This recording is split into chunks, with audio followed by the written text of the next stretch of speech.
Hi, I'm Rachel, and this is my book haul for June 2026.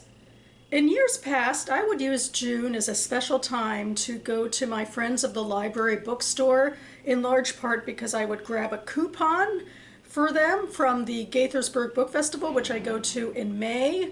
And this year they ran out of coupons before I got there, alas, so I didn't get my $5 off or whatever, but used bookstores usually are still pretty cheap, so I figured I could go ahead and make a day of it anyway. I have a lot of fun going to used bookstores, and especially my Friends of the Library bookstore, because it seems like we're always sort of in sync because I use these excursions kind of like a scavenger hunt. I have these long lists of my phone of books that have caught my fancy, and then I go searching for them.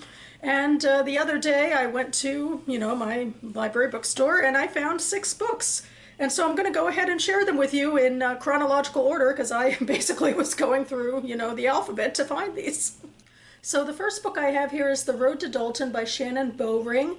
This book I talk about a lot because it's been on one of my TBR games I play for several quarters now. My quarterly TBR game where I have a list of 20-ish books that I'm spinning from to read from, and I haven't gotten to this one yet, but it's been on my general literature list for a while, so now I'll be adding it to my second TBR game, my page 112 tag, where I pull from my physical collections. So that's exciting. And otherwise, I think this is a small town US drama, so it could be fun.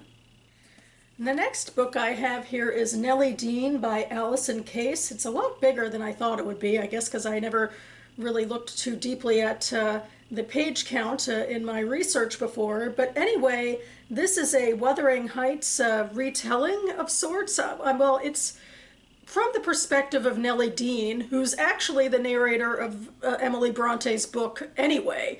I think this actually might go, further afield from Heathcliff and Cathy and all of that and talk more directly about her own life before, maybe during and after the events of Wuthering Heights as well. And Nellie has always been my favorite character. She's just sort of, the overlooked, beleaguered, stalwart help and narrator for all of these, deranged people. So I always kind of wanted to give her a voice. So I'm very excited that someone else has. This next book I found out about more recently. I think it was published in 2024, and I think a Book Olive might have mentioned it in a video at the end of last year or something like that, so that's how it caught my fancy. This is Eleanor of Avignon by Elizabeth de Loisier, and it is definitely historical fiction, much more in the vein of real historical fiction than my usual of late, where it seems like I'm stuck in the 80s and the 90s of the 20th century. This one is taking us to the 14th century, and we are following the travails of a midwife, I believe, who gets embroiled with far more noble people. And we'll see where this goes. Next, we have NSFW by Isabel Kaplan. NSFW is shortened for Not Safe for Work, so it's supposed to be something, kind of R-rated that you would not want, anyone to lean over and see you looking at, on your work time. And indeed, this is a workplace-oriented novel with an unnamed female protagonist, and it seems like it's going to be about as she climbs the ladder, she might be witness to more misconduct, sexually particularly. And so I'm intrigued, a little bit hesitant because, when it comes to not naming a narrator or something like that, I wonder if this is going to be too archetypal and not feel as real. It's more of a, an ideas book or a message book rather than, genuinely or authentically, parsing these important ideas with actual nuanced characters. So I am a little hesitant, but it's been on my TBR for a while, so we're going to give it a go. Next, we have On Her Own by Lehi Lapid, translated from the Hebrew by Sandra Silverstone. And Lehi Lapid actually is an artist, and writer in her own right, but she is also the wife of a former prime minister of Israel, Yair Lapid. So she has, I guess, a couple of fame points going for her, but this seems to be somewhat literary, but maybe also a little bit of crime fiction. about a teenage runaway and memories that surface about an abusive man that she's fleeing and a crime that she has witnessed. And it takes place in Tel Aviv, where I believe she hides out with a stranger who is also looking for something from her, like, a role that she'll be filling for something missing from the stranger's life as well. So yeah, I haven't actually. I don't think I've seen this particular cover before either in all of my previous research, but I like how colorful it is as well. And I'm kind of wondering if I'll just be picking this book up for Women in Translation Month, since, after all, now I have it.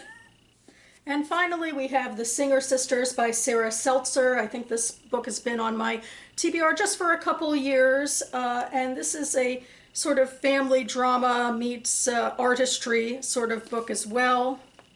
Sort of an intergenerational thing, I think, where we're following a protagonist who is a 90s folk artist, but her mother also was a folk artist in the 60s. So this is really exciting to me in a certain sort of way, because I liked a lot of folk music of the 90s, and my mother listened to some folk music of the 60s. So I don't know, maybe I'll get some nice vibes out of this, and hopefully, obviously, a good story as well. So I'll be reporting back when I do get to this book. And that about covers it for me now. I will leave the Goodreads links to all of these books listed down below in case you'd like more information on them.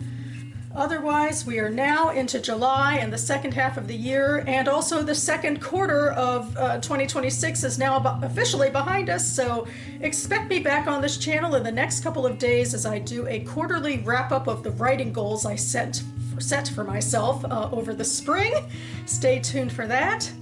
In the meantime, I hope that you're finding some great books to add to your shelves. Do you use like scavenger hunt type games? Are your TBR lists overwhelming as mine is? It did feel really good to be able to cross off these books from my phone lists, but I'll be adding more as I continue to accumulate interest in more books. Such is how it goes. So anyway, thanks so much for watching, everyone, and I'll see you next time.